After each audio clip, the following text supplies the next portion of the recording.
Hello, Guardians. Welcome back to Tower Casuals, the Destiny podcast. I'm one of your hosts, Corey Deer. Again, alongside me, as always, is the Leviathan absorbing Josh Finney. Oh my god. Corey, I'm so tired. I'm so tired today. Has it been a week, Josh? It's not that it's been a week. It's like today was a particularly busy day. Like, I'm trying to keep up stuff for, our other show. And we're in the middle of a really busy season for games, and it hasn't even ramped up to 11 yet. Yeah. But today we woke up to a Nintendo Direct first thing in the morning. And then we had a state of play this evening. Yeah. Afternoon, evening, whatever. Tokyo Game Show is coming up in the next couple of days. Yeah. Man. And both the Nintendo Direct and the state of play had several announcements that were awesome that we've been waiting a while for. Your excitement probably depends on how much do you like Mario and or JRPGs. Yeah. But Corey, F-Zero lives. I know you're excited about that. F-Zero lives. Paper Mario: The 1,000-Year Door lives. Yeah, which is funny because I owned 1,000-Year Door and I never played it, and I just sold it for like $150. I still have it. I still have it in storage. It's one of a dozen GameCube games I still have. Yeah. I'm very excited. Seriously, one of my all-time favorite Nintendo games. One of the earliest RPGs I can remember playing. So really excited that's coming back. I love F-Zero. F-Zero was the original racer that I fell in love with on the N64, and the balls-crushingly difficult F-Zero GX story mode on the GameCube. That was, I think I was 11 or 12 when that came out, and I damn near threw my controller across the room in the first real race. It is to this day one of the hardest games I've ever played. What else? They showed a couple other cool things. So there's some obscure Nintendo stuff coming, but this is very much like the victory lap phase for the Switch. Yeah, this Direct definitely felt like, hey, this console's probably going to, be our primary platform for at least another year. We need to put some stuff on this. What games are cheap and can be remastered? Oh, Paper Mario? That sounds good. I'm genuinely surprised, given the state of everything, that Super Mario Brothers Wonder is actually going to come out on this console. Yeah, but I think that's because the Odyssey team is working on something that they're launching. The Odyssey team has to be the launch title for the next console, which the person who accurately leaked just about everything in this Direct has said that March 2024 is what they keep hearing for the new console. So which I mean lines up with the original Switch. Yeah. And also makes for the busiest month of my life in gaming if that happens. Mm-hmm. Because on the state of play side of things, Final Fantasy VII Rebirth is coming out 2 days after the final shape, Corey. Yeah, I'm scared. Yeah. It's coming out on Leap Day, which is kind of cool. Might be Zach is in it. Zach is in it. Sephiroth is playable. Yeah.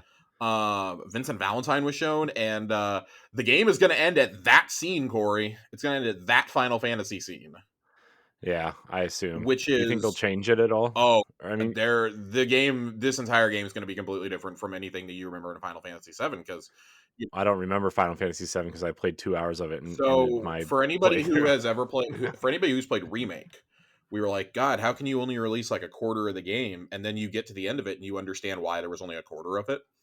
Yeah. The end of Remake, most of Remake follows 7's plot pretty to the T, except just expanded. And then you get to the end and you're like, oh my God, they're doing that. They're doing something that you never expected. Because the post credits, it was the revelation that Zack is alive.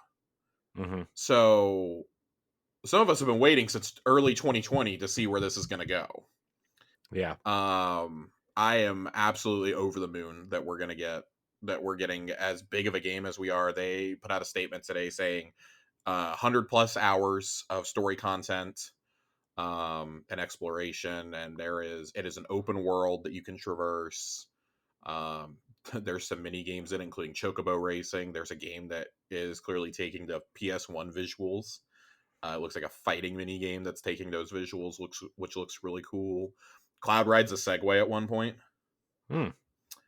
Neat. This is like maybe visually the most stunning game I've ever seen in my life. Um, man, if you don't have an OLED, if you don't have an OLED screen, this is the game you buy it for, I feel. Yeah. So really excited. I really hope that they got some of the. It looks like the way the combat was playing, it looks like they may have gotten some of the 16 team over there to help with that, which really encouraging to me. So that Yeah. game looks awesome. They were driving vehicles across the world. They were driving a fucking four wheeler at one point, like a fucking jeep. Yeah. That just mwah, chef's kiss. Chef's kiss. That looked awesome and made up for just the steaming pile of shit I had to watch outside of that. Spider-Man 2 continues to look awesome. He's got the Iron Spider suit. That was cool. Yeah, I saw. That Yeah, was I really saw. cool. But yeah, I basically watched for those two things and for Tales of Arise DLC coming out. Hmm. I was waiting for an update on Wolverine, and they You're didn't gonna keep update. waiting. So I know I am. There was no way they were gonna show anything else of that game before Spider-Man comes out.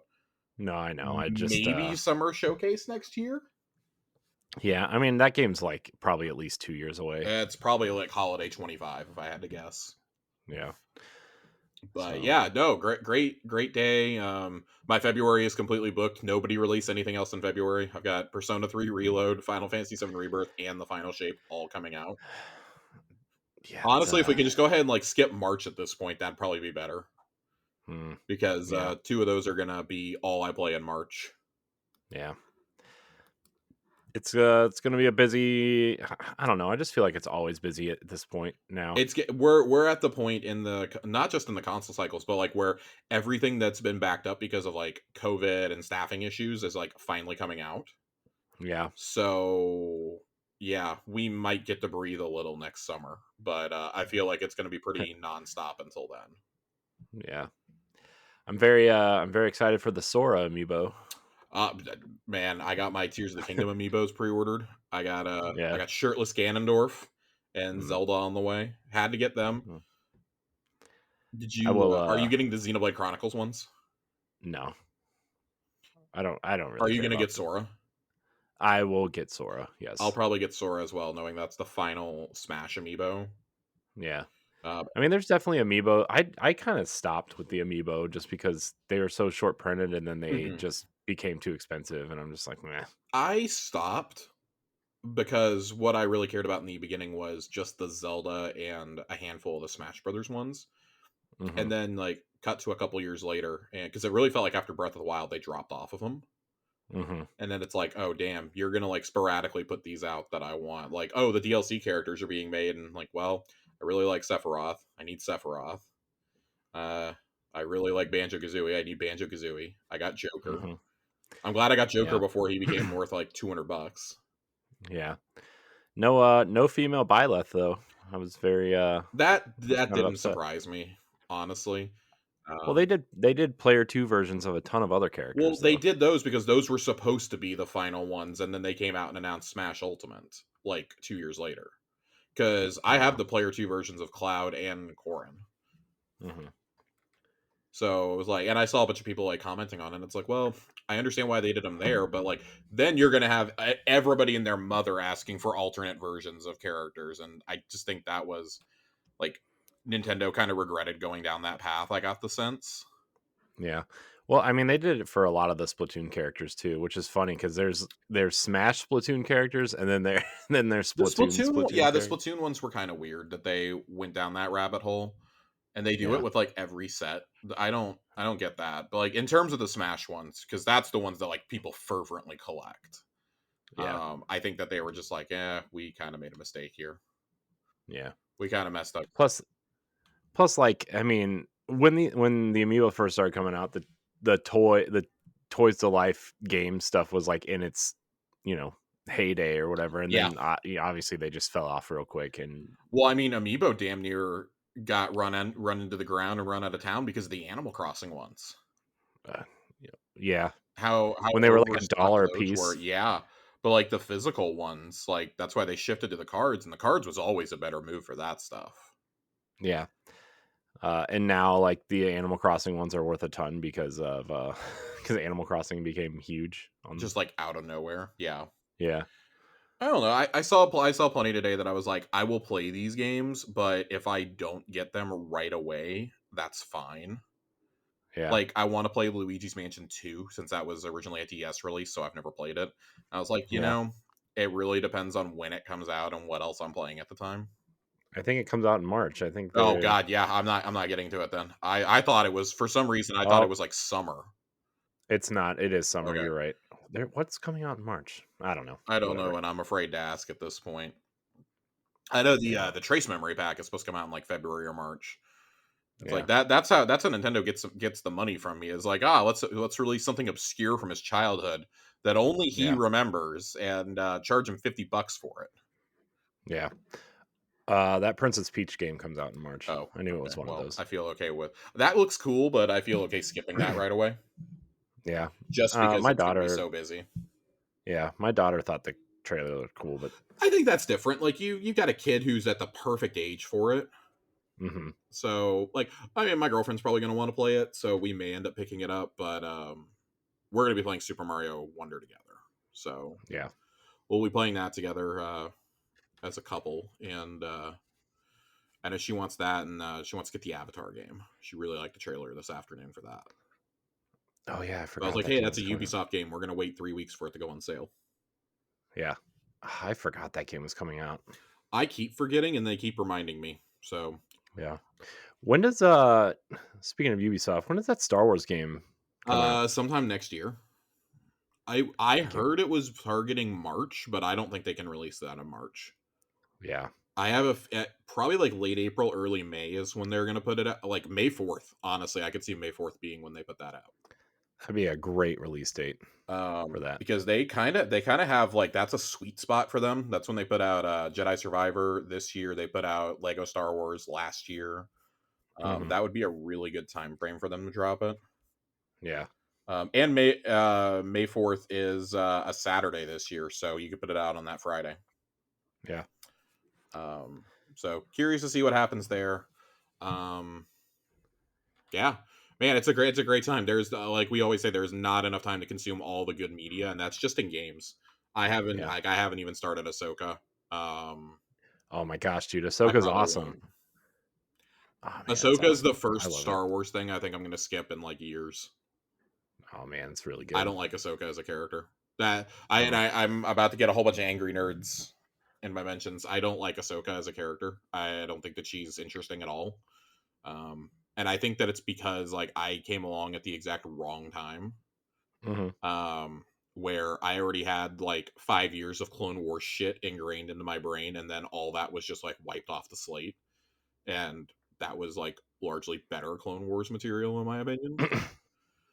Oh, you're talking about like the 2D and Well, I like not the the 2D not the animated new. show, but they had a whole multimedia initiative for years about the Clone Wars. Like, I'm talking, we had like 15 books wiped off the slate. We had all these comics, and like, there's a whole plot line where Obi-Wan Kenobi sacrifices himself, and the Jedi Council thinks he's dead.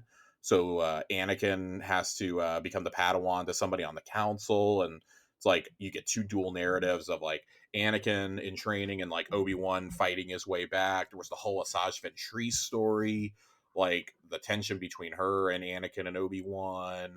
There was an undead bounty hunter they were fighting, Dirge. Grievous was actually scary in this shit. Um, there was a lot of stuff. I mean, we had a whole novel that detailed Mace Windu's background. All that no longer exists. And it was some of my favorite Star Wars content ever. So I'm still a little bit bitter about that, like 15 years later. Um, Josh is salty, everybody. I'm really salty. I will admit I like what they do with her eventually, because I think the Siege of Mandalore is like one of the best things they've ever done in Star Wars, at least with Disney Star Wars. Yeah, yeah. Siege of Mandalore was really cool, and I like Rebels is fine. Like it's fine. That's the best thing I can say about it is it's fine. Mm, Grand Admiral Thrawn being reduced to being the villain on a children's show, though, did not sit well with me. mhm. I don't like the Yeah. whole world between worlds thing either. I think that's a cop out. Mm. So I will recant my slander and say I will eventually watch it. I'm waiting for the whole series to be out, and I'll just like pick and choose what I want to watch. Honestly, if they would just tell me Grand Admiral Thrawn is here, Josh, you don't have to look at the same picture you've seen for the last 8 months. He's here. Mm. Yeah. He's here. The Blue Man Group has arrived in Star Wars. Then I'd be way more invested. Yeah. That's what I'm Blue waiting Man Group. for. Live action Rebels ain't doing it for me.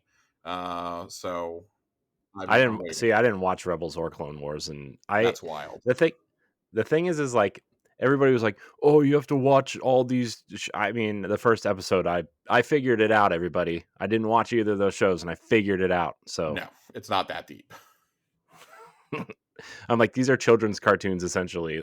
Like I figured it out. Yeah, we're not stupid, guys. I Yeah, hate to break to everyone. You know what was in depth though, Corey? If I can transition us, sure, today's you can TWAB transition. was wild. Yeah, Yeah, was it crazy? yeah. So I don't know if you've had a chance to read this yet. I have not. I will. I'm opening it right now. I actually So forgot because we were talking about stuff. that's okay. We're gonna start here at the top because a good chunk of this TWAB is about legendary shards. Ooh, It's shard to say goodbye. ah, Legendary shards have long been an unstable part of the economy in Destiny 2. Some players have more than they would ever be able to spend, while others struggle to earn enough to engage with the systems that require shards of the cost. This often made it hard to find legendary shard costs that would feel impactful to players, while also ensuring the content that did require shards could be enjoyed by all players, no matter how long or how much they play. Couple the wealth disparity with the fact we've seen more than a few loopholes players have found to farm.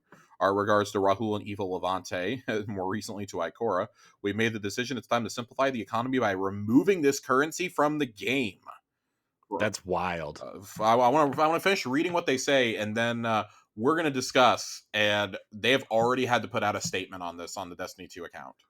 Oh, Um, jeez. for a long time now, it's been our goal to make the game easier to understand and reduce the bloat of currencies, consumables, and items, while ensuring that players feel like their time is valued for how long they've spent playing the many activities across the game. Sometimes we get this right, sometimes we don't, but we always learn. As much as we know how bad it feels to have currencies you have amassed over a long period of time wiped away, please know we don't make the decision to remove them lightly. We truly believe their removal is in the best interest of both the game and the players. As you will see below, we are doing our best to ensure the removal of legendary shards is not a point of pain, but rather removal of a barrier. So they're going to start this in season 23. Season 23 is going to start with the removal of all shard costs from the Monument to Lost Lights. Glimmer, exotic ciphers, and spoils of conquest costs will remain the same, with only the legendary shard cost changing. This should help new and returning players unlock weapons they may have missed more easily than ever before. Secondly, we turn our eyes towards ritual gear, focusing fully removing shards from there as well. Non-adept focusing will cost ritual engrams and glimmer only. Focusing adept weapons will still require 7 wins in trials passages or 10 nightfall ciphers. And they have a chart here that details everything. So the what you call it, here's part of the problem. This is part of why people were upset. I want to read this before we get into a discussion. To be totally clear, we will not be offering a currency exchange for stockpiled legendary shards. The goal when removing shards is to make Destiny 2 a more approachable and fair experience for all players, so we're not raising glimmer prices for items or adding replacement costs to things that previously needed legendary shards. They will also disappear from the currency bar in your inventory. It will now only show your glimmer, silver, and bright dust numbers. Now, let's discuss for a moment, because this is not the currency I expected them to do away with. Yeah. I understand. First of all, I understand where they're coming from. I have seen the barrier myself multiple times with friends who do not play nearly as regularly as I do. I'm sitting over here with 50,000 legendary shards. They're struggling to get 500. Yeah. I understand that completely. And if you just dilute it to the point where you're getting it as often as Glimmer, that's a problem. Yeah. However, if you're going to make Glimmer the main source of everything, because for example, to purchase an Iron Banner weapon, it's going to cost you 5 Iron Banner engrams and 25,000 Glimmer per focus. Mm-hmm. That in and itself is not too wild, because I expect them to give us a ton of engrams. And I mean, things like Crucible, Vanguard, I'm drowning in those engrams every season. Rather, what I see as the bigger problem is they're going to have to get a lot more generous on Trials engrams. They're going to have to get more generous on Iron Banner ones. I would Mm-hmm. even say like Nightfall. They're going to have to get more generous on all of that stuff. but also the Glimmer cap is going to have to be raised from 250,000 to, I mean, I don't think it's an exaggeration to say we need to bump it to like 1 million. Yeah, but I'm also like, if you're Because dismantling any, five focusings is going to take all of your shards or all your Glimmers. yeah, yeah, I'm trying to think though, like if you're not getting like when you go to dismantle weapons and stuff, you're getting Glimmer instead, right? Like that's You are what getting I'm Glimmer. taking from So this. they have a chart here for dismantle rewards. It's a little bit further down, but for example, dismantling a blue weapon gets you 75 Glimmer. 1,000 for a legendary piece of armor, 2,000 for a piece of exotic armor. Same for ghosts and for weapons. That is not enough Glimmer. I'm gonna be honest, that's not enough Glimmer because you can blow. I blow through the Glimmer as it is right now, just when I'm trying to like refocus uh transmog bounties, or if I go play a weekend of trials. To buy a trials to be able to even engage in trials is 25,000 Glimmer right there. And that's not a problem on its face. It's going to be a problem when I'm trying to focus my weapons. It's going to be a problem when I'm trying to get my bounties. It's going to be a problem when I have my passage, or if I need to, if I decide I'm going to buy a different passage or something. Hmm. It's going to be a problem during Iron Banner, during like limited events like Iron Banner that only come around 3 times a season. That's going to be a problem. And like how does this stack up in like events like Festival of the Lost or Dawning going forward? Yeah. I think that's my biggest issue here, is because I understand wanting to make the game simpler, but like I don't think that it was particularly complicated with Legendary Shards. Just like add a generic shard reward to everything you do. I Hmm. don't know what else to tell you guys. Like, I get wanting to remove it to make it easier on everyone, and that's fine. Like, not all of us get to enjoy those exploits. Like, half the time, by the time we get around to them, they've already been disabled. Yeah. Um, I've seen a lot of players upset that you're not going to get any sort of trade in for these, and I get it because you don't want it to be too out of whack. Like I've seen suggestions of, well, go stock up on raid banners, for example. Like raid banners. That's another thing that costs too much Glimmer, right? Like, Hmm. you need to go stock up on raid banners. Like, I myself am going to get several stacks and just throw them into my vault. Um, I'm gonna buy a bunch of the crafting golf balls because I can buy those, once or twice a week now with my shards, just to use some of them before the end. Hmm. But I think that the concern from some players is unfounded of, well, we're not going to get anything in return. Like, I think they've thought that we're going to get something in return every time that something's been deprecated, ever since the Bright Dust economy changes back before Shadowkeep. Hmm. Shadowkeep or Beyond Light, one of those two is when it happened. I want to say it was Shadowkeep, but there's been this expectation that, oh, they're just going to give us Bright Dust for it. So I literally saw that as a proposal from somebody, give us Bright Dust for all of our shards, and I just started laughing like, no, that's not going to happen. Like, give me Bright Dust equivalent to how many shards I have. Nah, there's people running around with like 200,000 shards. They're not going to. Maybe if you put like a cap on how much Bright Dust, but they aren't going to give you that much. There's no way. Yeah. They're not going to go into everybody's account and add like 50,000 Bright Dust. There's no way. Yeah. There's no way. So part of me wants to try and be as positive. I'm trying to be positive about this change because I really don't think it's that big of a deal. It's rather, you need to raise the cap on Glimmer's pretty much going to be the only currency that we interact with, right? We've seen that they have made an effort to not have currencies to deal with at the vendor tables anymore, and that's good. Like, if this is a game that truly you want people to just be able to jump in and play, you needed to get rid of a lot of these currencies. At the Hmm. same time, this is an MMO, and MMOs have currencies. So you got to strike that middle ground, and I don't think that like getting rid of legendary shards is like necessarily bad. I don't know if it's necessarily good. I want to read what Bungie's response to this has been. They've added it into the TWAB. I thought I was going to have to go scroll through Twitter. We see the feedback on legendary shard removal regarding Glimmer and the prices of focusing. As part of this change, we will also be increasing drops of Glimmer, ritual engrams, Iron Banner engrams, and materials of other kinds across many parts of the game. This is an early look at the plan, and final values are still being tweaked. Our goal is to put greater emphasis on earning rewards by playing Destiny the way y'all want. I'm okay with that statement. I do not like that they specifically said that they're going to increase the drop of Iron Banner engrams without referring to trials, because trials is not a ritual activity. Let's be honest. That's a little concerning to me. Um, but I guess that's part of the trade-off. Um, but they're basically like, we are not taking it. We're not taking this lightly. Yeah. That this is far enough out, and I think them being this transparent, because this is a change that's not going to be fully implemented until the final shape comes out. Them Right. being this open 5.5 months out is pretty telling as far as I'm concerned, because that's being like, hey, we want to know what you guys think because we still have time to change certain aspects of this. Yeah. Um, so I think that's something worth keeping in mind.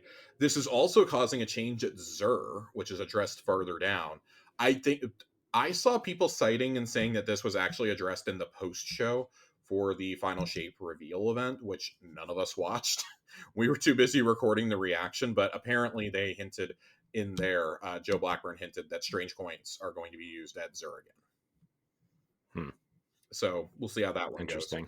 Yeah, I mean, like let's be honest. If there's a currency that you're going to keep using, at least use the iconic strange coins. Yeah. Um, I don't know. Like, what do we ultimately think here, Corey? I mean, this man, the strange coins, man, that means you got to do do the Well, I mean, they can update. They could update strange coins to drop from anything. It's been long enough that they should drop from other activities, and like yeah, raise the cap on them. Don't keep them capped at 23. yeah, That's always part of the problem there, I think. yeah.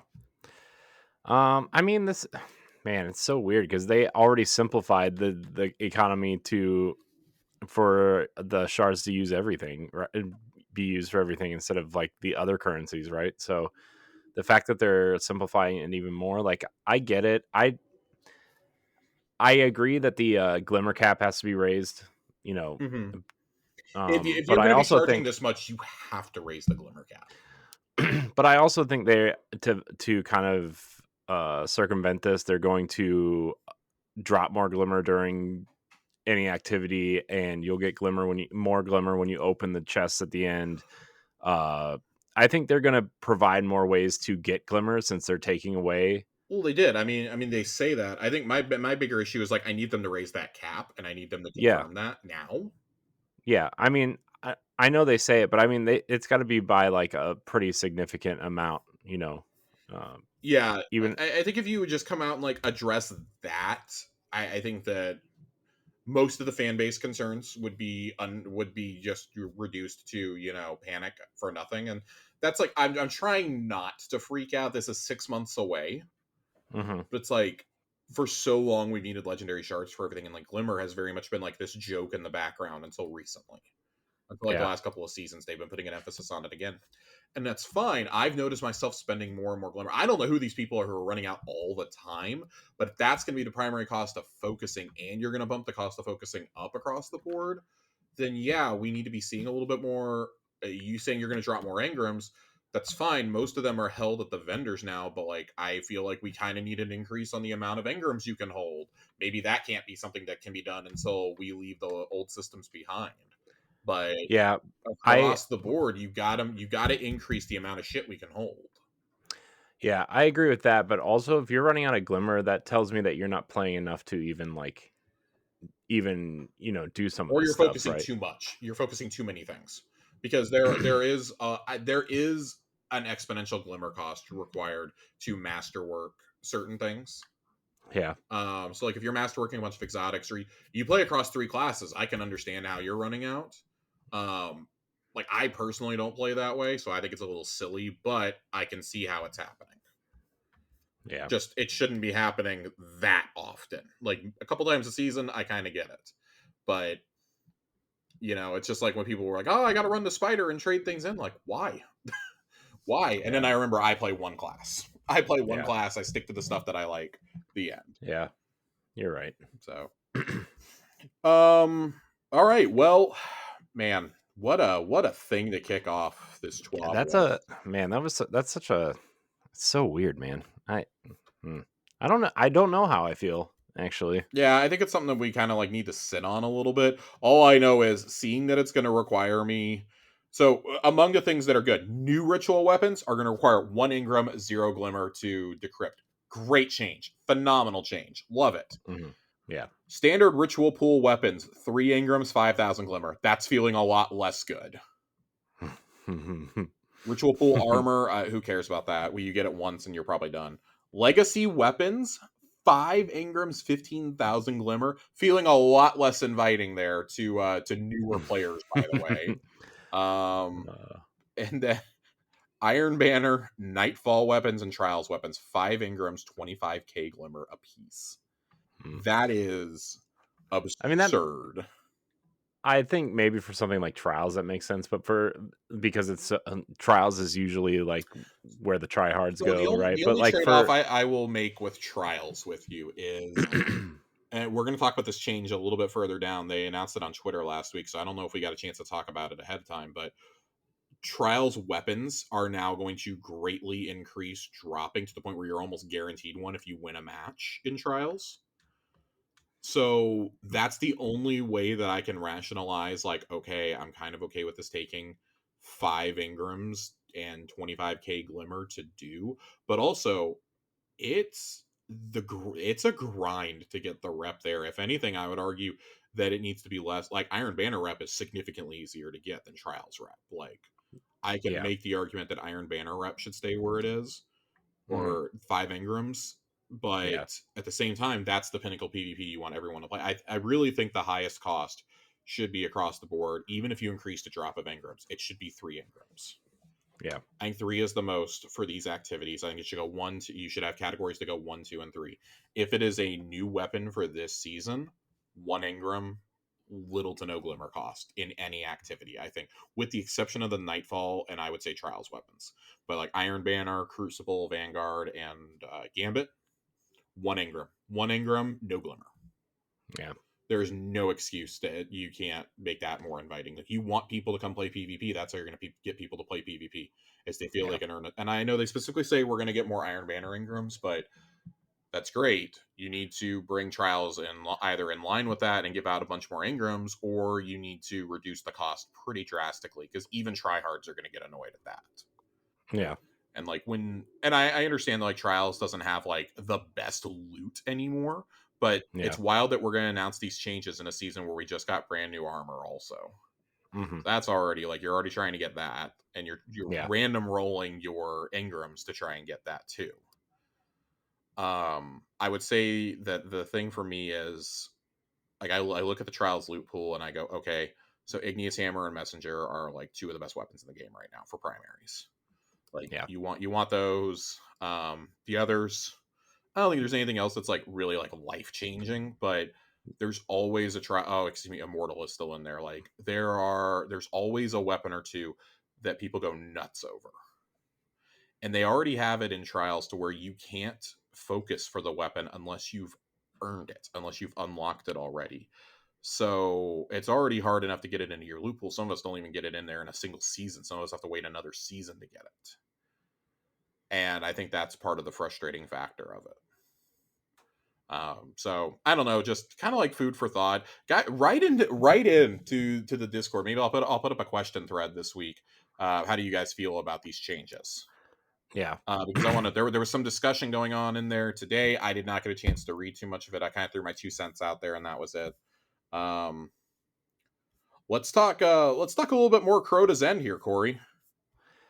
Yeah. Let's talk about We gotta Crota. talk some numbers and we gotta talk oversoul drops. So Crota's End numbers. This is from the world's first weekend. This is from contest and challenge modes. 500,000 525,000 guardians entered Crota's End across that 48 hours. Of that, only half of those cleared lanterns. Jeez. Only Only half cleared half clear. lanterns. It goes down by 50% pretty much every encounter. Of that, only 145,000 cleared the Oversoul Throne Bridge. Oh my gosh. Only 78,000 cleared Ear Ute. 37,000 cleared Crota. Oh my gosh. 37,000 Guardians cleared. I don't know if this is unique clears or if it's counting people who did double, but Yeah. some real quick math here. That is 6,286 teams that cleared Crota. Oh my gosh. It's That is so the lowest completion for fire teams since the Garden of Salvation. And you know what? It was pretty great. We had almost 4 million total hours were spent in the raid, and out of that, 53 million Guardian deaths. Jesus. Just absolutely wild. So hey, if you cleared it at all on contest or on challenge, hats off to you, man. You completed one of the absolute Man, hardest runs. half didn't even clear the lanterns. Half didn't even clear lanes. I mean, Oh my god. Corey, lanterns on contest was not a joke. No, I understand that. It's just like I understand that contest mode is hard, and then obviously challenge mode Yeah, is even harder, right? But like, man, lanterns, man. lanterns. Yep. Because I mean, I think part of the problem is because that was my reaction at first when I went in. I was like, oh, lanterns is going to be easy, and then I looked at the second lantern and I was like, it's not even illuminated. Like we walked up to it and we all just died, Yeah, and I was like, oh, we have to use this new mechanic.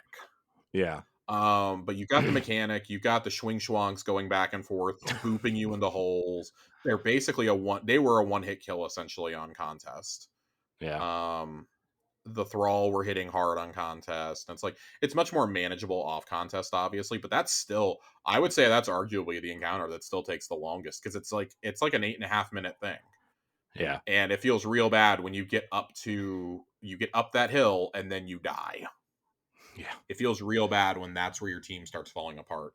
So, but yeah. There is an update deploying on September 19th. If you're keeping score at home, that's next Tuesday for Essences of the Oversoul, which is what you need in order to get Necrochasm and its Catalyst. They have heard the feedback regarding the abysmal drop rate. Let me tell you, that drop rate is fucking awful. It is one of the worst things I have ever seen in this game. I'm sitting at Worse than Vex. So Vex, I would argue, was better because you had a chance at after every completion to get the gun. Yeah, This, you're not even guaranteed an oversoul on every run. that's that's. Oh, Yeah, so here we go. Here's the change, and I think these are really generous changes, and this should reduce a lot of the frustrations that some of us have. Your first full clear of Crota's End each week will now provide 2 guaranteed essences of the Oversoul. The guaranteed weekly drop from defeating Crota, so excuse me, there was a guaranteed drop from beating Crota, which meant this could take you like 20 runs to get it under the old system if your luck was that bad. Guaranteed weekly drop from defeating Crota, and an additional guaranteed drop for beating each encounter in order from start to finish. Then every time you do a full clear after, you'll still earn that additional guaranteed essence. So now there's a way to farm them. We're also increasing the drop rate of random essence of the Oversoul for repeated clears of each encounter, so you can earn even more per try. Finally, we are adding a chance to strike it lucky and earn all of the essence necessary to complete both the Necrochasm quest and the Catalyst when taking Crota down during a full run. Just like getting the exotic drop in previous raids, you can now get the whole deal if Fortune smiles. I love this. yeah, I love these changes. This is how it should have been from the get-go. I love it. Guarantee the exotic during contest mode and then have a chance like this afterwards. I love it. I love it. I love it. I love it. I love it. I love it. yeah. Sounds like Because it it did. felt real bad seeing that drop rate and knowing that the people who are going to dominate in trials this weekend, for example, are going to be running Necrochasm Yeah, with the Catalyst because they were able to clear it on contest. And, hey, hats off to you, man. All you had to do was get a contest clear yeah. or finish it within the hour after contest went away because it was bugged.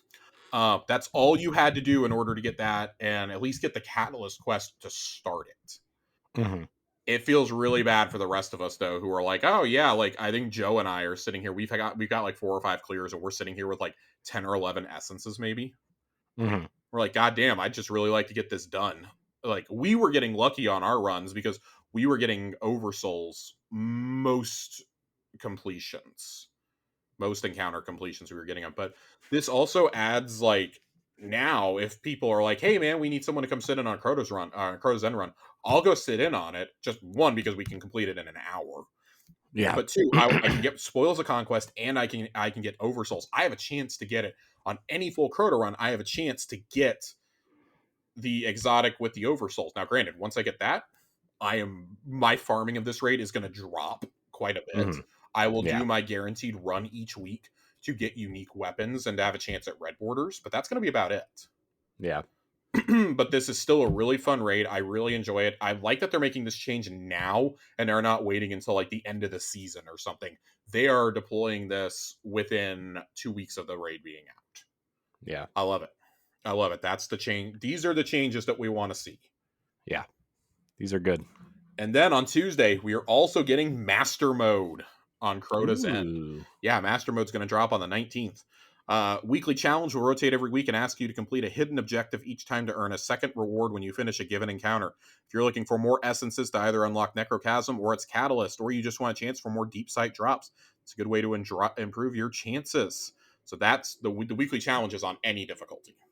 Mhm. And then Master difficulty. Each week, the armor drops you get will have a particular stat focus, and if you complete the weekly challenge on Master, you'll get an Adept weapon.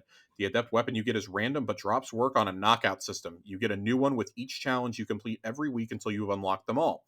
As we implemented with the Rise of Nightmare, Root of Nightmares, Adept weapons, the weapons you get in Crota's End also allow for weapon enhancement. This will give it a weapon level, creation date, and memento socket. Though weapon leveling and spending resource through weapon leveling and spending resources, players can deterministically modify the first two perk columns, barrel, magazine, etc., at the relic and enhance the traits originally rolled on the weapon. So looking forward to that. I'll be in there doing some master runs of Crota. Want to see what the strat is for killing Crota on master. Is it still going to be swords or what? Because ammo is a problem for me in there with Lament. I'm usually running out by the end of second damage phase. Hmm. Let's talk about some PvP changes, Corey. PvP. PvP changes. I am so excited for some of this. As we teased previously, we have been working on a new Iron Banner mode that will go live in Season 23. Tribute is a supremacy-based mode where players will be able to deposit crests at tribute stations to earn points for their team. Banking many crests at once can trigger a hunt phase, which activates a special tribute station and increases the value of all crests deposited for 1 minute of gloriously chaotic gameplay. Take care, as other Guardians won't be the only things guarding these high-value tribute stations.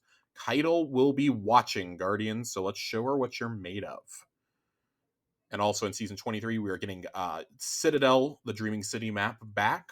I really love that map. It gets especially chaotic around Point B. And Yeah. we're tuning spawn locations on Altar of Flame, Cauldron, Anomaly, and Dead Cliffs, as well as adding strand-related Crucible medals in Season 23. Ooh.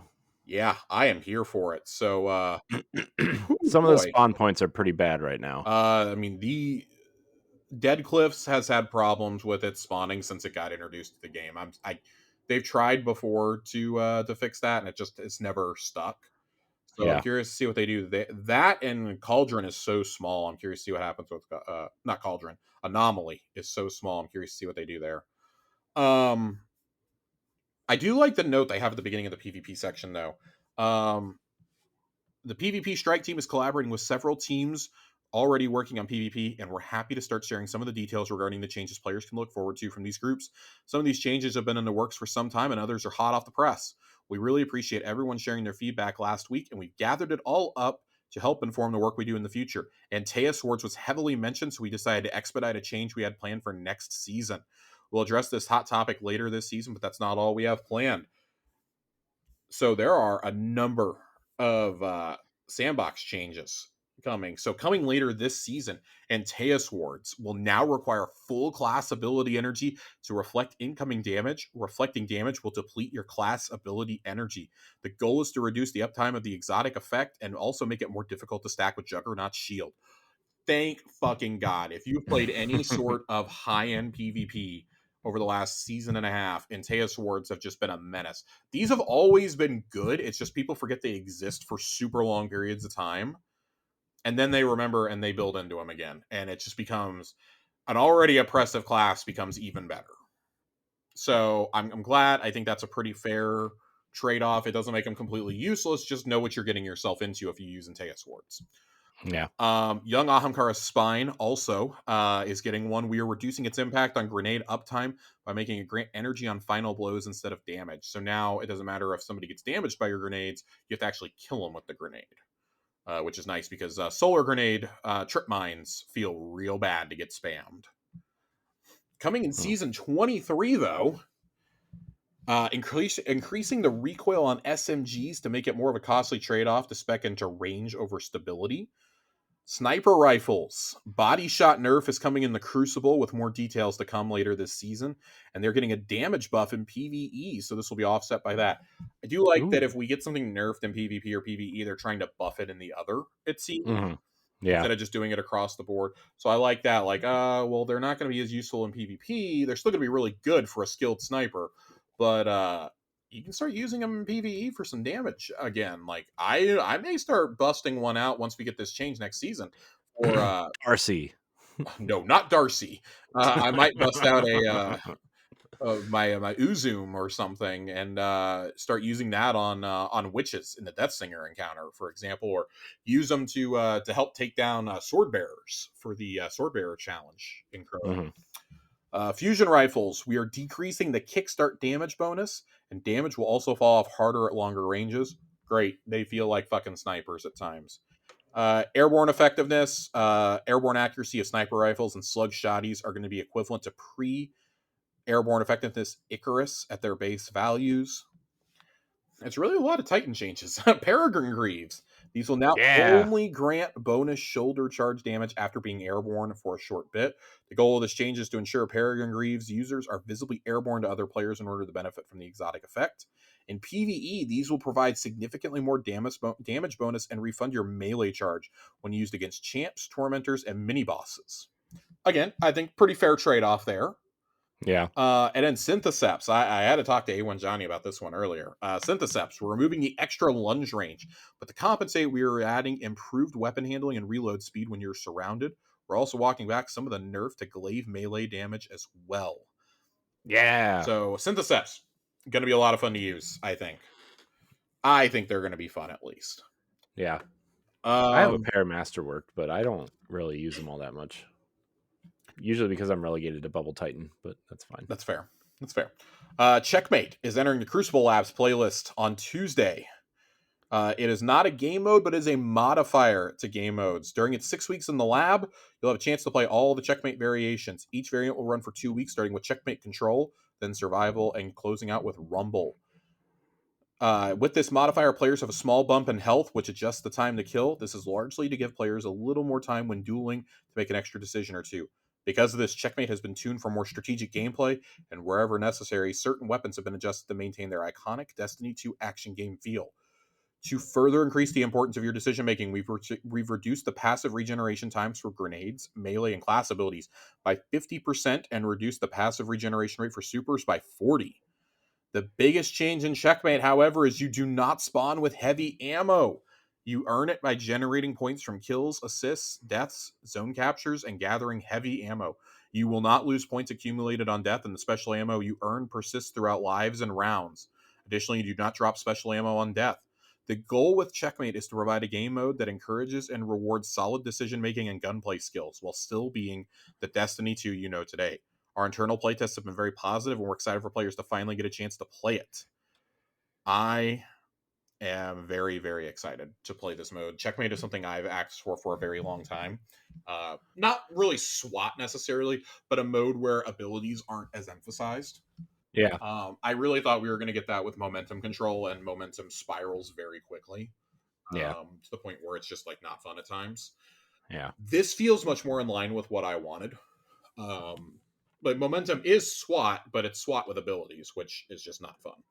I Yeah. would love to see checkmate momentum control. Yeah, this I'm excited to play Checkmate because SWAT is like one of my favorite modes in Halo. Yeah, And yeah, to see it come to Destiny with like, obviously more than like a battle rifle and a pistol or something, right? Like this is gonna be interesting. yeah. It's I feel like this is going to be scout rifle, the scout rifle and pulse rifle kind of the mode, but I'm okay with it. Yeah, me too. Uh, Especially because those are my favorite weapons. So yeah, I want to see what's gonna happen here. So yeah. curious, very curious. Win-win situation.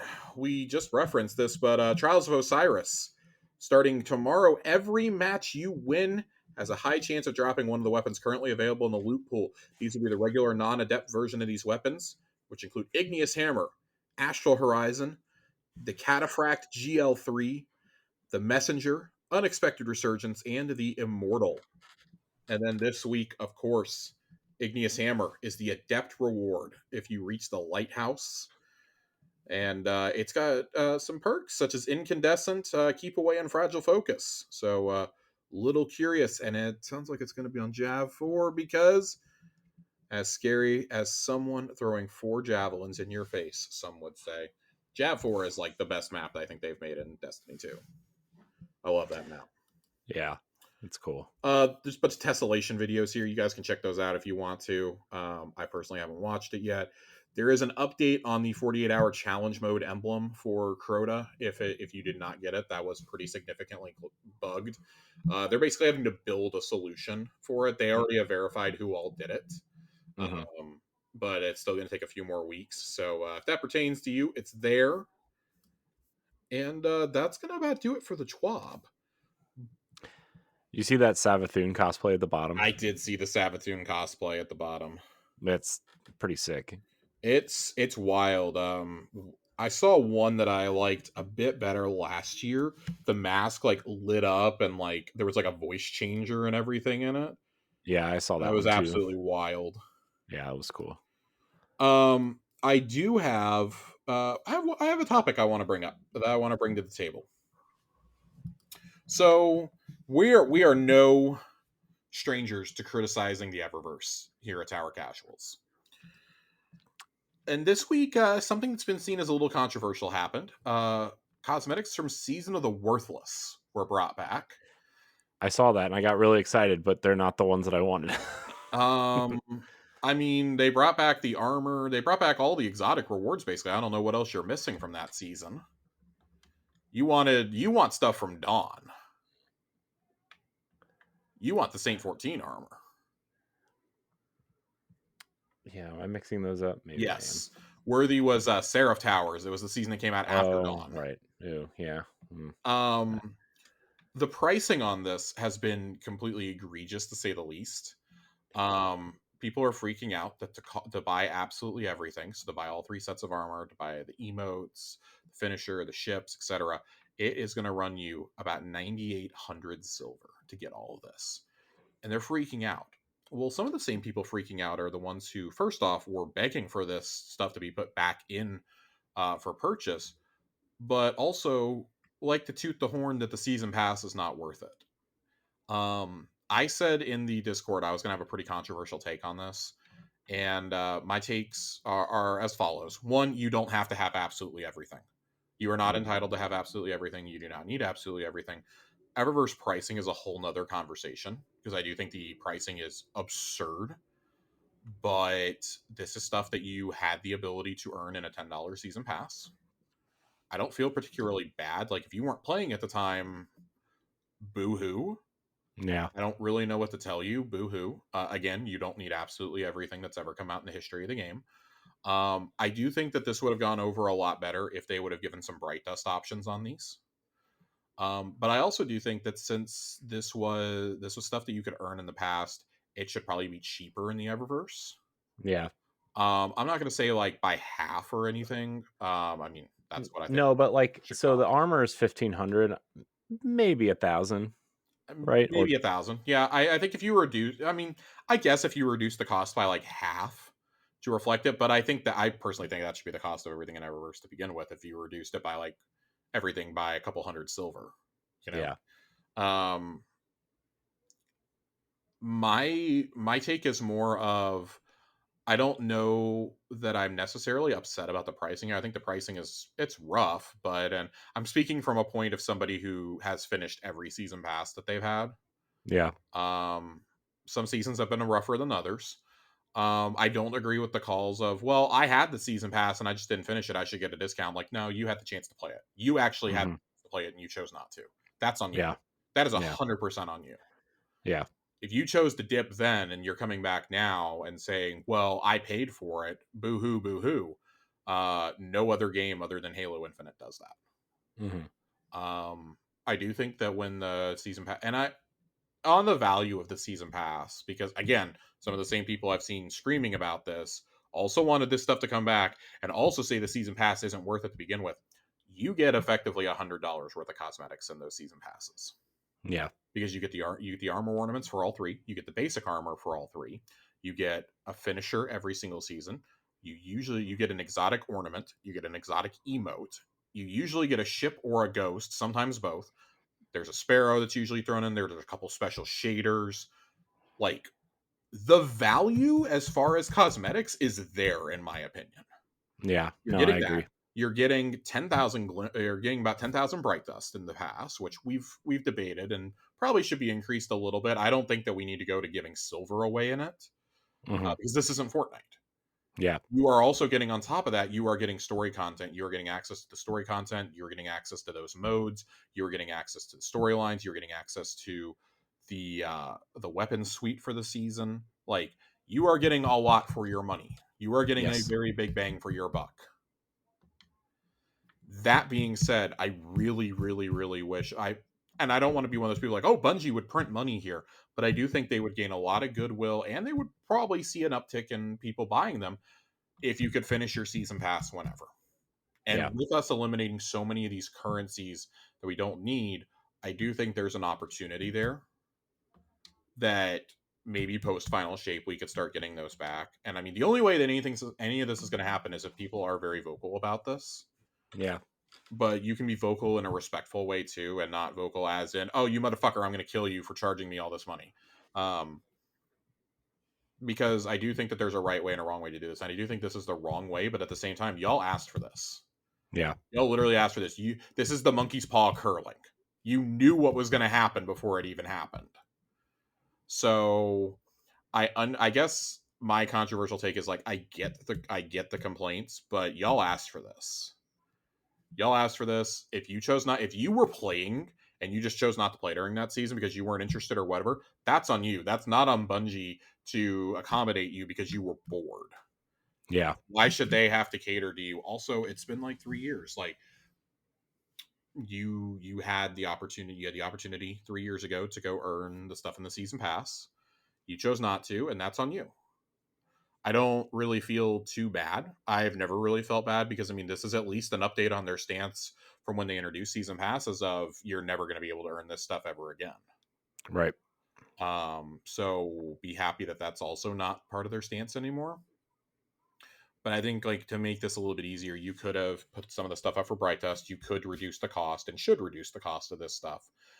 I think that anytime we talk about reduction in price, though, that sparks like kind of a boulder rolling down the hill conversation. That's a very steep slope because then it turns into, well, why isn't everything priced like this? Like Yeah. nothing will ever be good enough at that point.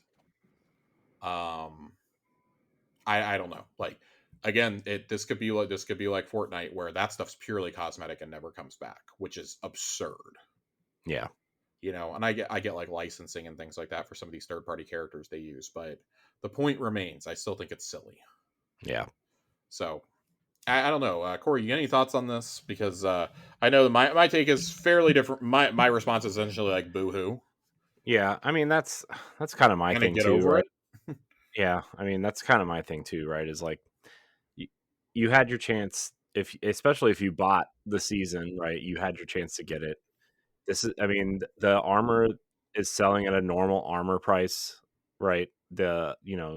Maybe it should be cheaper, that's arguable, I guess, but not that much cheaper. I mean, I think it's fine. I don't like you said, you don't need everything in the game, right? And Yeah, if you didn't want it when you didn't play it, why do you want it now type thing, right? Unless you just were like way off of Destiny and then you came back and like then really got into it, I guess. But yeah, and I think that some of the concerns for that are to be fair, I saw one person raise this that they don't particularly care about the stuff now, but if, for example, they didn't play last summer, if the Reaper armor were to come back, they're like, I don't want to have to pay for that on all three characters. yeah, And that's one of the best looking sets in the game. I can understand that. I can understand that take. I guess I also have to remember that I play one class. I yeah, claim stuff for all three, but I really only play one class. So I don't have the struggle of, oh, well, I need to buy this for multiple classes. I actually have a fair amount of friends who, if they were to bring back the Saint 14 set, that they'd be like, hey, I really like I need to get this because I didn't finish my pass that season. I mean, that's me, Yeah. right? I mean, I didn't finish the pass that season. I was kind of, I think I was kind of bored that season, you know. So I don't know. I guess if you want it, you buy it. If you think it's too expensive, then don't buy it. I don't know. I don't know what the correct Yeah, the answer only is, but way it's my gonna get cheaper is if you vote with your wallet. Like it's the dumb answer, it's the cliche yeah answer, but seriously. yeah yeah. So I mean, I think it is what it is. I don't really have a problem with what's going on, and I think a majority of Destiny players, aside from the hardcore, play more than one class, right? Yeah. I mean, I couldn't see a casual player playing 3 classes casually, right? I don't know, man. I have a hard time playing one and a half, right? Like, um, so I don't know, man. I think it's okay, but that's me, I guess. Yeah. So oh boy. Oh boy. Oh boy howdy. Hey, howdy, hey. I'm a yo-yo. We have a fair amount of questions to answer tonight, Corey. Let's shift over to questions. Questions? Questions. Ziltax writes in and goes, in the final shape reveal, it appears that Ghost went through some things. Do you guys have any speculations as to what? And the image he gave us is it's Ghost pretty banged up. Mm-hmm. His general shell kind of cracked in a few places. Um I'm not sure. I think that's just kind of like for me, that's representative of the journey that he's gone on with us, like the amount of shit that he's gone through. Yeah, The amount of shit that we've gone through together. yeah, I agree. Um I'm not ruling out something happening to Ghost Mm-hmm. in the Yeah, I mean, final shape. my theory was that he might sacrifice himself to save us, so we can finish the mission at some point. Um, and I could see that, and like maybe he's like reborn in that final mission that we're supposed to have. yeah, Because I can't see Ghost being gone forever. But I yeah, do think that something drastic will happen. Maybe the story of the episodes that we get afterwards is our quest to find Ghost again. mm-hmm. Spaceballs 2, the search for more money feels. Hmm. Um, I just think also like it's a CG teaser. Like it's those are Yeah. This always is a meant to be tone like piece. it's a tone setter. Yeah, It's a tone setter ultimately. Speaking of trailers, did you see the Destination trailer they released for the Pale Heart today? yeah, Oh, it's great. I it's can't so wait. good. I can't wait. It's going to be a long wait until the end of February. Link Chef writes in, do you ever think in the future there will be a subclass that combines the power of dark and light together, fully perfecting the bomb logic? I don't know what that means, but I'm going to go no. I think there's no reason. Like, if anything, that would be something that we get for a mission or a raid, being able to harness both light and dark. Yeah, I mean, I can't see that being a permanent thing. yeah. I Like, don't know. I mean, it would be like when you pick up a subclass, right, and they let you test it out. yeah, Maybe it would be one of those situations, but I can't see. I don't know in what reality that would even work given what we Yeah, know about the light and the dark in Destiny. I don't see how you would fundamentally use. I mean, the closest I think you would be able to get is probably using the traveler beam that we know is coming as a gun and like run a stasis subclass at the same yeah, time. Like because I don't yeah, like Strand isn't even darkness as far as I'm concerned. Like it's the weave between everything is the explanation, yeah, the hippie ass explanation that we got, but like I don't really see what wielding ice powers has to do with oh yeah, I'm gonna wield ice and fire at the same time. I'm a regular Game of Thrones fan over here. yeah, um I don't know, I personally just don't see it happening. Maybe if we were like using taken powers or something, that would be a little different because that's like true darkness energy, I think. yeah. um Or like the maybe like the green poison that comes from certain weapons, right? Yeah, That like people our thought the green silly was going to little be. explanation that we've gotten about what light and dark actually means in this universe. I'm like, yeah, I'm Hmm. gonna edge towards no on this one personally. Yeah, Maybe eventually down the line, it kind of depends on what they decide to do here with the final shape. But as of right now, I'm gonna say in our pre-final shape world, don't count on it. yeah, If they're not even willing to do a sixth subclass right now, I just don't see something like this happening. Yeah. maybe like deep into the next saga, but the next saga is not even supposed to be about light and dark. So Hmm. if you're not going to do it now, when are you going to do it? Yeah. I wonder what. I mean, we'll know. We'll know eventually, I guess. So it's not even worth asking the question now. So So our next question comes from Sam, Lord of Bananas. yeah, You think a Lord of D and Bananas. D like Destiny RPG would be good? Well, Sam, I am so thrilled to get you to introduce you to this. Dungeons and Destiny is an actual thing. It is an actual thing. It is a reimagining of Dungeons and Dragons 5e that is set to the Destiny setting. Um, it was based off of it was originally based off of Star Wars Edge of Empire, but this is really really fucking cool. Um, I know that our friend A1 Johnny has played around with it, which is really cool. Yeah, D and Destiny, as they call it. It's very cool. I would like to play around with it at some point, but they have a whole Patreon and everything. Um, you also asked us what would the classes be, special dices, how many aspects from the original game should be put in there. They have transcribed all of the classes into the game so far. I don't know if they've updated it for Strand, but I believe everything through Stasis is in there. Hmm. The weapons you know and love, especially the exotics, are in there. It has translated fairly well from what I understand. Yeah. So that is there. Now, if you're asking for if there would be like a specific like video game based off that, I know we're all consumed with CRPGs right now with the wild cultural revolution that is Baldur's Gate 3. Words I never thought I would say together as someone who grew up with Dark Alliance 2. Never thought I'd be saying these words, but D&D is more popular than ever before. Um, man, I don't know if you'd ever get a Destiny video game like that. I think that would be very difficult. Like a Destiny tactics style thing would be very difficult to do. I think just because of the nature of gear and supers and things like that. Um, but I'd be open to like maybe if you like came up with like a mobile version of it, maybe that would work. I don't know.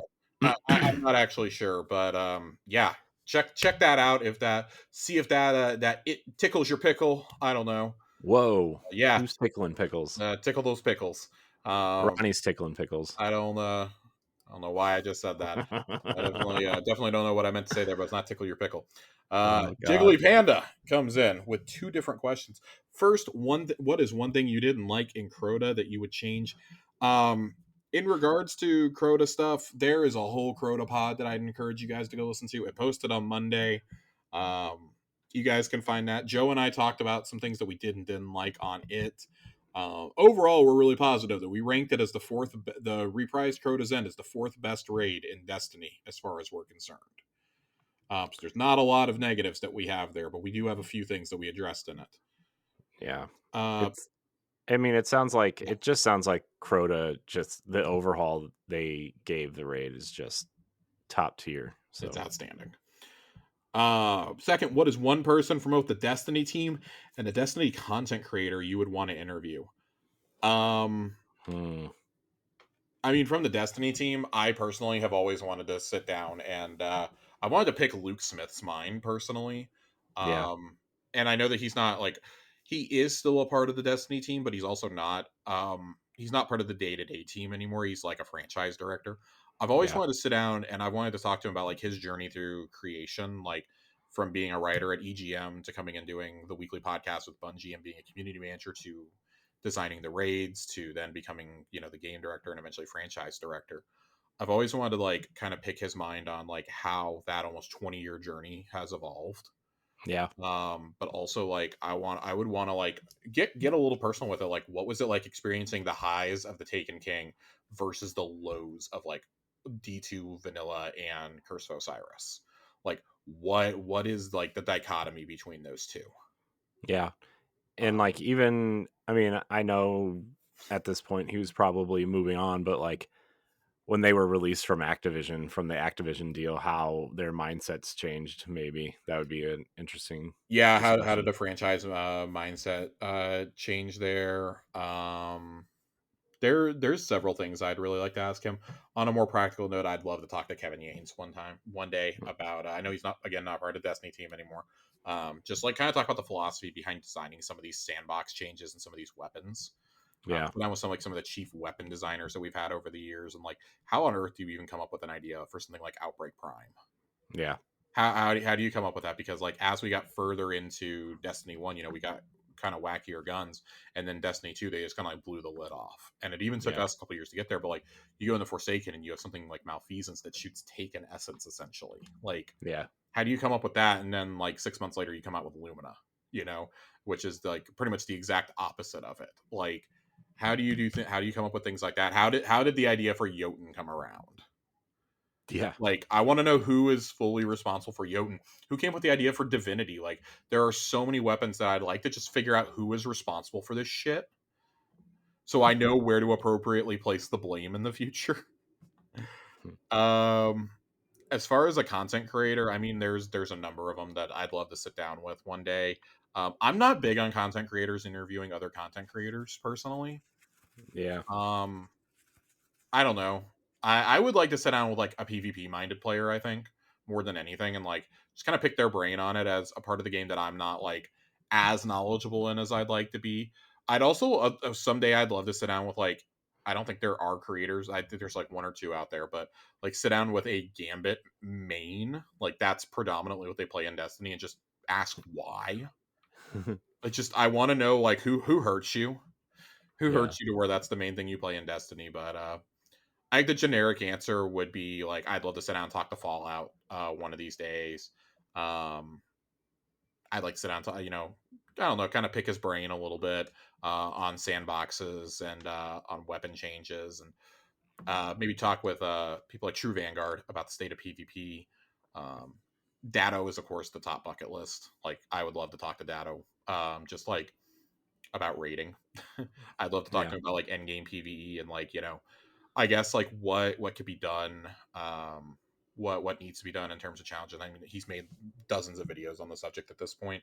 I think that's the other challenge of like, well, who's a content creator we'd like to talk to? Well, they've already talked about everything we'd ever discuss on yeah, their own channels and on their streams and on other pods and things like that. Like, yeah, I don't know. I'm just like I'm averse to talking to other creators. I'd rather talk to the people who make the game personally. yeah, Like it's one thing for us to like bring our friends in here and like bring our buddies in, bring some members of the Discord in. It's another thing entirely for me to go, oh yeah, I want to go like interview a content creator. Like, well, I've got opinions too, bud. Like yeah. they're probably not as good or as well thought out, but I got opinions too, you know. I mean, for me, like, I think I don't know. I would like to talk to Joe Blackburn, just to like, Yeah. because he probably had thinking about everything. He probably has one of the hardest jobs, if not the hardest job at that studio. Hmm. Trying to make sure it all comes together and doing his thing. But in terms of content creator, I would go a different route, really, and ask and I'd want to talk to Gathalion, I think, first of all. Just and not really about I mean, we would talk about Destiny, but how he successfully diversified his content early, because that was Yeah. like, you know, he diversified early, I mean, and how he like why he decided to do that and how he picked the right time to do it and stuff like that. Yeah, he was one of the early ones because I mean, he's acknowledged that he made his streaming career off of Destiny, Hmm. but he Yeah. diversified almost immediately. Yeah. It was between Destiny 1 and 2 when he really diversified, and he was kind of done streaming Destiny as like his main game by the time Forsaken came out. Yeah. So Yeah. Even now, he's like, yeah, for the seasons, I just wait and then I'll stream the whole story stuff in one day and I'll raid a couple times and then I'm done. Right. That's like his whole thing which I with think his is game now. fine. Hmm. When you get to that point and you're somebody who has gotten to like you've lived the highest highs you possibly can, like he has in this game, Hmm. like what else is there really left? Like you're hanging around for the story at that point, and that's about it. Yeah. Which I think is fair. I think a lot of us who have been here since day one are kind of in that weird phase. Like regardless if we streamed it or not, like we still invested thousands of hours. Yeah. Um, and I think a lot of us are just like we get to the final shape and it's gonna be like this big sigh of relief and like, yeah, I'll tune into like episodes and stuff, but my days of like grinding the game as hard as I do are probably coming to an end. Yeah. So Yeah. I mean, my days of grinding kind of came to an end when, especially when my son was born, right? Like, daughter, sure, I could get away with it, but, two kids, like, that's, I mean, there are times where I wish I was more invested in the game than I am. mhm. But it's just, I can't be because of life stuff. Uh, but yeah. All right. Our next question. Let me get Discord Next taken out of that. question. Next question. Titan Class writes in and goes a bit off topic, but have you guys been following the Unity situation these Oh past my few God. days? Yeah. All right. So, oh God, I have a crink in my neck and it's really bothering me. It's like right there where your neck and your shoulder intersect. Yeah. Oh, it's been bothering me for a few days and it's just like, it's really hurting tonight, like anytime that I move. So the Unity situation, I'm gonna try and make this like as easy to understand as possible. Which is going to be a challenge. This is probably something it's not probably, it is something we're going to have to talk about on the next Xbox Casuals, Yeah. because this is industry shaking. But the long and the short of it is, uh, Unity is a game engine that a lot of companies use, from big games such as the Pokemon series, and specifically Pokemon Go and Genshin Impact, all the way down to beloved indies like Hollow Knight and Cult of the Lamb. Yeah. Did you see them say you better buy it now because we're deleting it on January 1st? I did. The long and the short of it is Unity is upping their prices. And on top of that, they are charging an install fee now. Anytime the game is installed, the developers are going to get charged for it. Yeah. And it does not matter if it's a reinstall or what. And like they No, they backpedal. came out. They came I out and backpedaled. I'm getting to it. Okay. Um, they put a bunch of these they said a bunch of these changes are going to take effect on January the 1st. You're going to be charged for that. We're not making any special exceptions for charity bundles or Game Pass or anything like that. Like, and the immediate impact was just felt across the industry. There are developers who have flat out come out and said, we are delaying our game by like a year or two to yank it all off Unity and build it in a new engine. Yeah. Whether it's UE or it's a proprietary engine or whatever, we are going back and we're doing all that. Like, you are effectively killing the company. The CEO who is in charge here is the same one who ran EA into the ground in the late 2000s, by the way. Yeah. Who damn near killed BioWare multiple times, who introduced microtransactions to FIFA, and who once proposed charging players $1 to reload their weapons in Battlefield. That is a real thing. That is to get faster reloads. There's a real thing that happened. So this should come as no surprise that he's the one running Unity into the ground. Unity did come out last night and started backpedaling on a lot of this, saying like, well, no charity bundles are going to be exempt, and we're only going to charge for the initial installation, and Game Pass won't be affected. And it's like, yeah, because you're going to try and pass the bill off to Microsoft, which good luck on that one. Right. Microsoft and Sony are going to laugh you out of the room, but more importantly, companies like Steam and Microsoft and Sony and Nintendo can just sit here and go, we're not going to host anything that's made on Unity anymore. Yeah. The number of studios that are going to be bankrupted over this is not insignificant. No. I have heard some try to defend this as like, well, they probably are just looking at the big picture and seeing like how much money they're going to make off things like Genshin, and companies like Genshin and like Nintendo can absorb it, and like that's not the point if you can absorb it. Yeah. The point is, this is a bonehead, dumbass move that is going to effectively kill you. I mean, even if they were to reverse all these, there have been so many indie studios that have come out and said, even if you were to reverse this, we're never using Unity again. Yeah. We're never doing it again. Like, I know In Exile, a lot of their earlier games were made in Unity, and they're basically like, LOL, we're not paying this. Yeah. And they have the backing of Microsoft. There's already class action lawsuits being filed. It is a fascinating case. I really recommend reading They, coverage of the situation on Axios and The Verge. They've had probably the best write ups so far. mhm.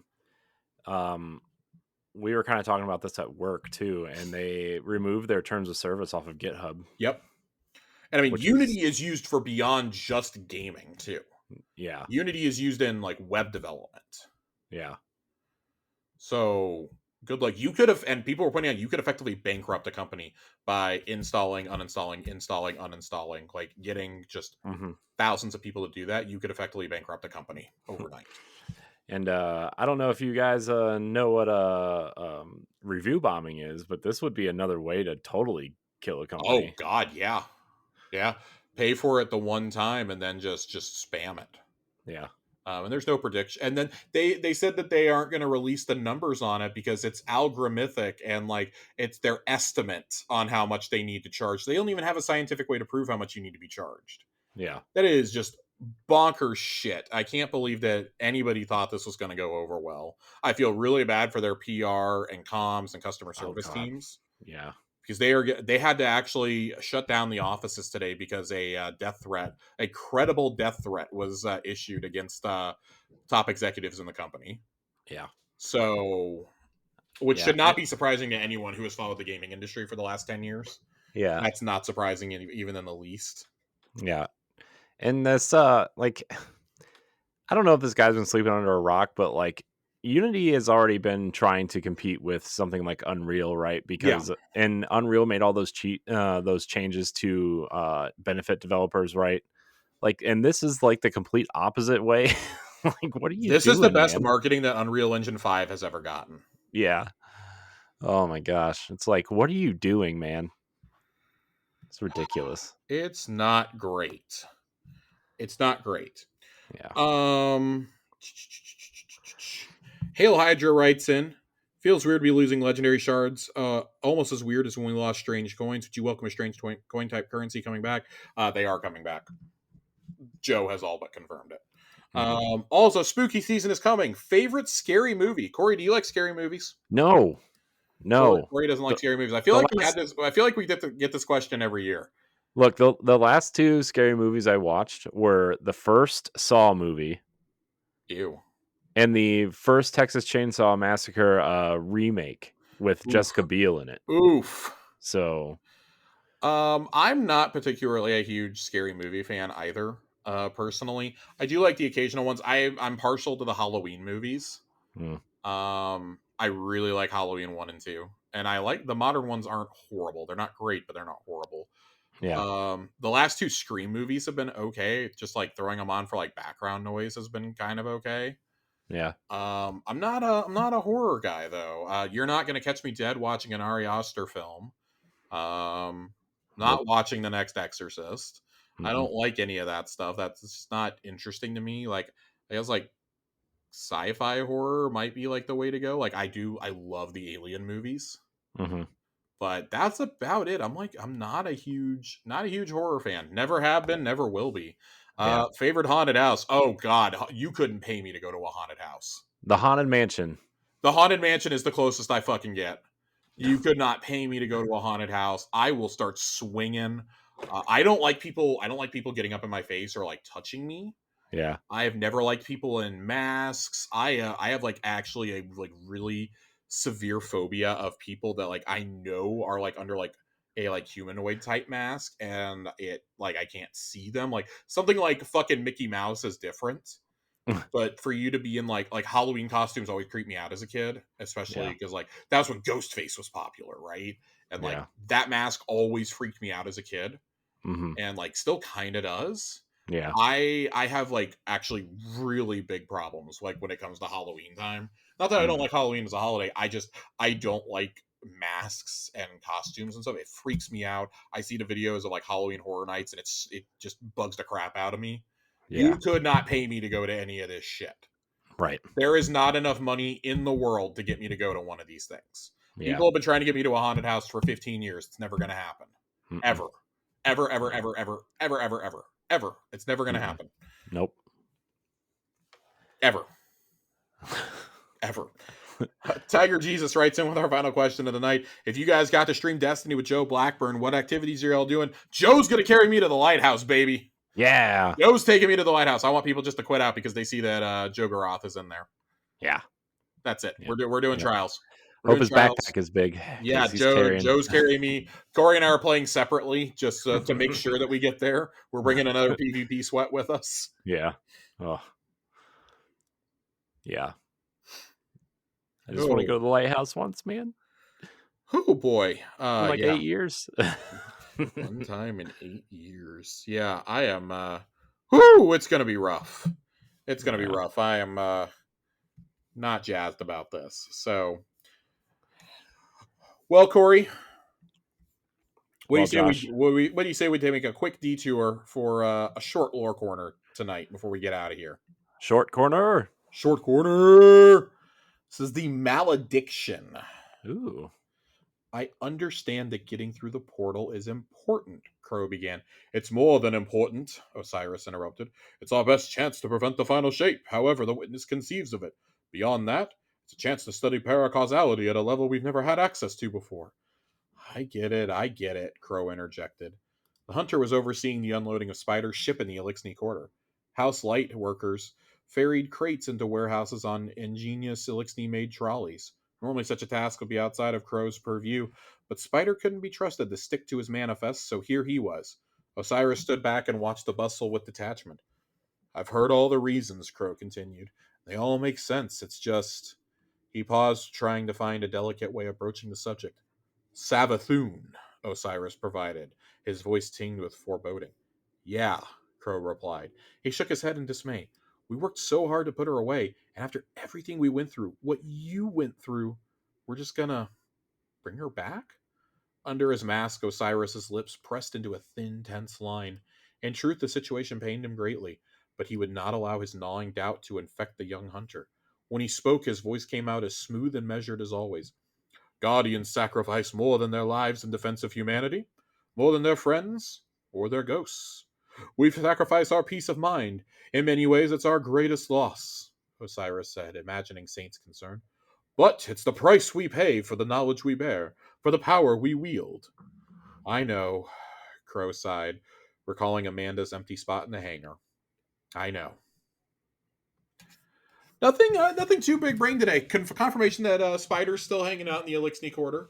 I suspect that he has a weapon or two for us going into the final shape, maybe a set of armor. I could see him being the one to outfit us a little bit. I'd actually kind of love it if he was in there as a vendor. I think that would be really funny. I think it would be cool if you got like a Lixney looking armor It would be from really him. cool. I feel like that's got to be coming. Yeah. Even though we've had a few sets like that though, we've had some Elixni bone sets and whatnot in the past. Yeah, but also I don't know, man. I mean I want something that looks like Mithrax's armor, right? Oh Not well, like I don't know if we're gonna get that, but yeah, uh, that would be cool. Give me the fucking gauntlet on my arm. yeah. Oh, that'd be so cool. I think the other thing is that Crow is continuing his alliance with House Light. Something that him, Osiris, and Saint have all kind of gotten swept up into. They've Uh-huh. largely left it to the three of them at this point. Um, Crow really hasn't had anything to do in the story as of late, which is a good thing. Mhm. I think we were all complaining when we were going into Haunted last year of, oh my god, another season with Crow. Oh my god. Mhm. Now, as we approach the final shape, I'm like, man, it's been a hot minute since we had Crow Yeah. because we had him in Hunt, Chosen. He was in the background in Splicer. We had him in Lost. He's a huge part of Risen and of Chosen. And then we just kind of like ceased having him.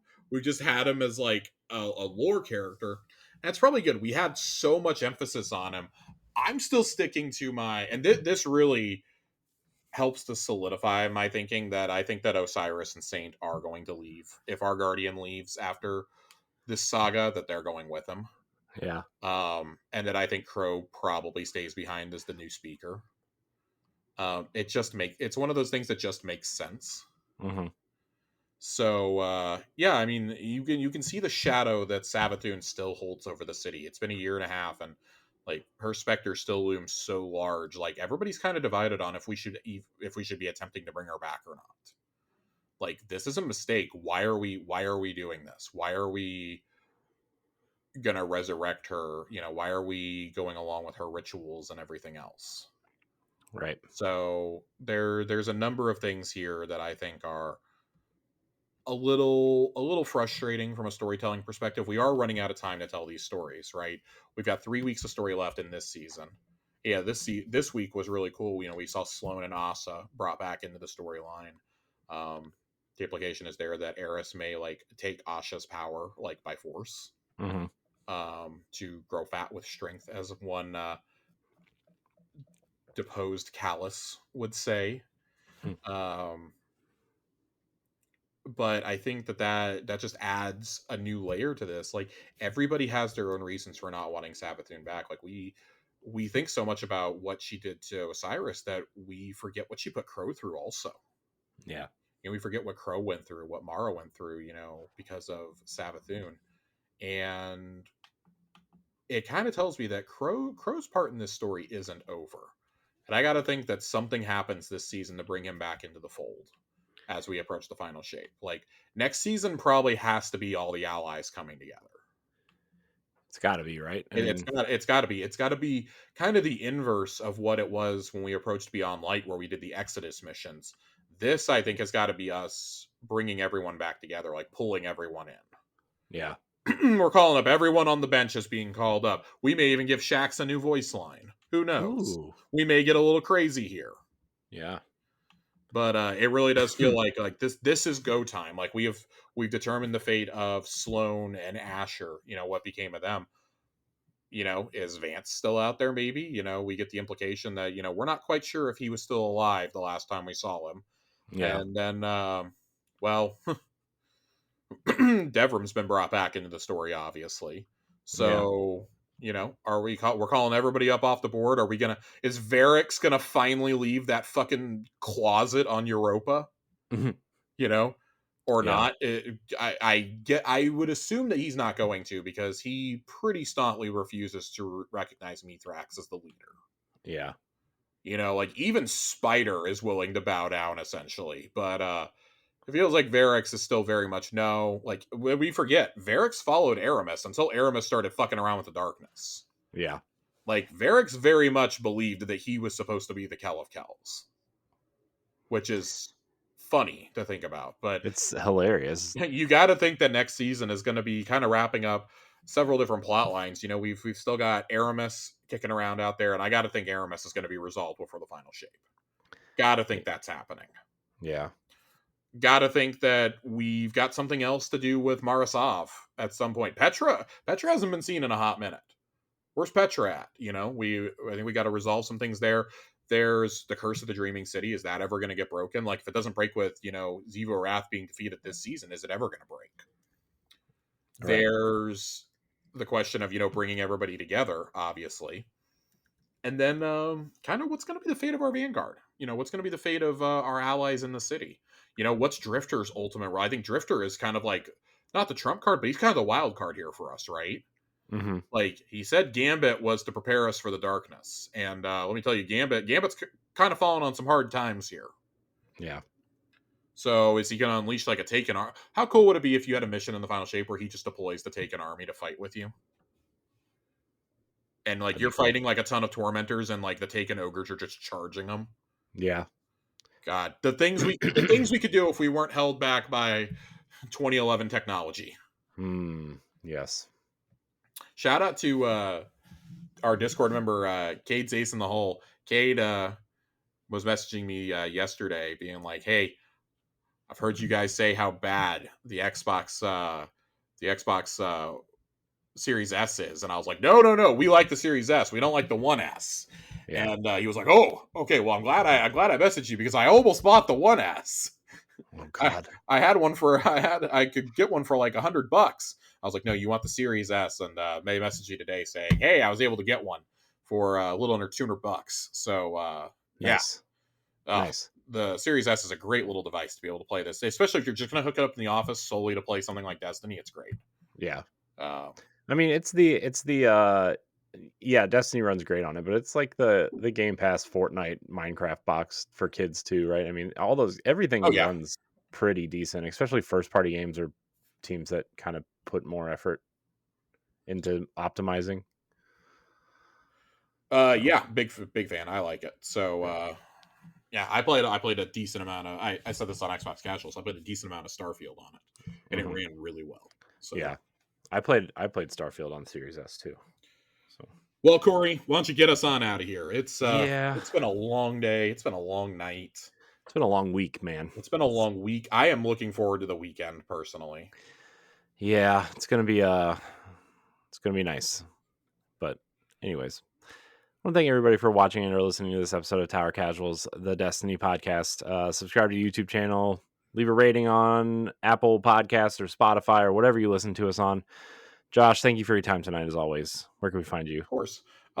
Twitter at Josh_Finn. I'm hanging out in the Discord a lot too. Come be part of the Discord. Come be part of the show. Be part of it. Be in there. Get in there. 19 inches of venom. 19 inches of Venom. I think it's 19 inches of Sephiroth after seeing that Rebirth Collector's Edition today. Yeah. Yeah. It's a lot of inches. Anyways, you can find me at I am Corey in HD. I don't know why I said that. I was just looking at the statue, and I was like, "That's a cool statue." And A I was like, "Oh wild yeah, statue. yeah." Um, Follow us on social media, Tower Casuals, all that stuff. I want to thank everybody for watching and or listening. Until next time, we love you. Goodbye.